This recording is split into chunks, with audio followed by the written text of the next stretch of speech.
C'est une ambiance comme une effervescence qui s'empare des rues de Soho. Ce quartier animé de Londres se réveille. Après 4 mois de fermeture, les pubs, les bars, les restaurants peuvent à nouveau accueillir des clients. C'est tellement bien.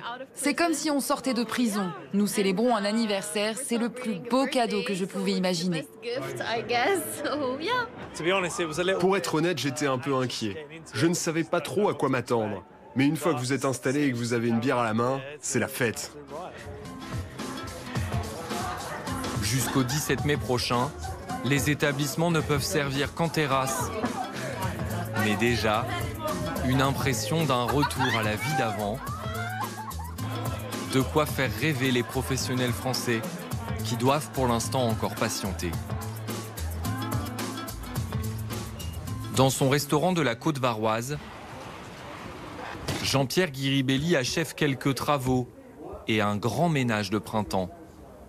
Comme vous pouvez le voir, vous avez les banquettes là qu'on a mis sous film, de manière à ce que tout soit en parfait état lorsqu'on va démarrer. Dans la cuisine aussi, le matériel a été soigneusement entretenu.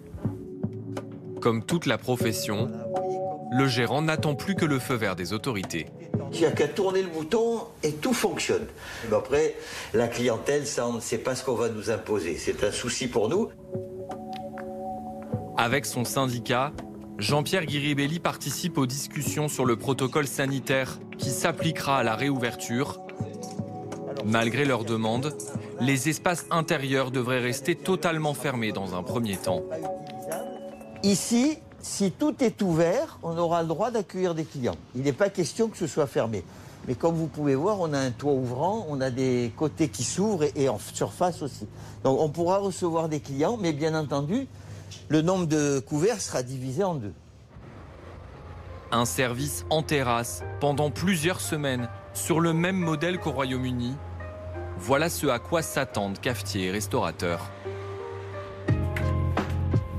Pour se préparer, Stéphane Manigold a équipé son bistrot parisien. Une structure neuve, bientôt aménagée. Un investissement de 14 000 €.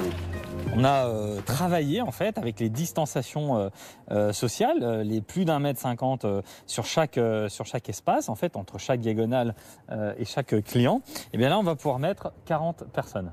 C'est indispensable et c'est vital parce que c'est ce que j'ai à l'intérieur. Or, nos clients à l'intérieur ne peuvent pas y être. Donc ça veut dire que je fais 0 chiffre d'affaires. Je suis en capacité demain, grâce à cette terrasse, si il fait beau, de pouvoir faire le même chiffre d'affaires qu'à l'intérieur. Un fonctionnement temporaire, vécu comme une injustice pour les restaurants ou les bars qui ne disposent pas d'espaces extérieurs. La profession partage aussi la crainte d'un scénario catastrophe, que l'élan de réouverture soit stoppé net si les indicateurs de l'épidémie se dégradaient à nouveau.